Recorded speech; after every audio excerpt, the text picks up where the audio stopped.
আম্মা জান আয়েশা রাদিয়াল্লাহু তাআলা আনহার সাথে বিষ্ণু ইসা ইসলামের ঝগড়া হতো মাঝে মাঝে।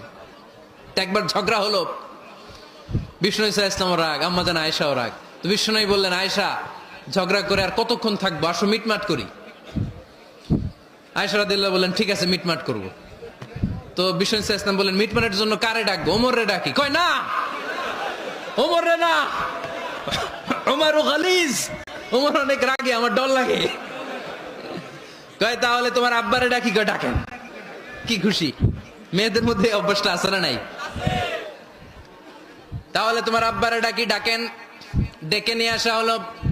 আবু বকর রাদিয়াল্লাহু তাআলা আনহু দাঁড়ালেন, আম্মা জান আয়েশা দাঁড়ালেন, বিশ্বনবীও দাঁড়ালেন। বিশ্বনবী বললেন, আয়েশা তোমার আব্বা আসছে, এবার ঘটনা খুলে বলার পালা, তুমি বলবা নাকি আমি বলবো? আম্মা জান আয়েশা বললেন, আপনি বলেন, তবে ওয়ালা তাকুল ইল্লা হাক্কান, যেটা ঘটছে ওইটাই বললেন, মিথ্যা কথা কইেন না। আবু বকর রাদিয়াল্লাহু তাআলা আনহু রেগে মেগে আগুন। কি এই কথা তুমি কেমন করে বলো? বিশ্বনবীকে মিথ্যা কথা কখনো বলবে? রেগে মেগে দিলেন মেয়ের গালে এক চড়। বানিয়ে বলতেছি না, মুসনাদ আহমদ ইবনে হাম্বলের হাদিস।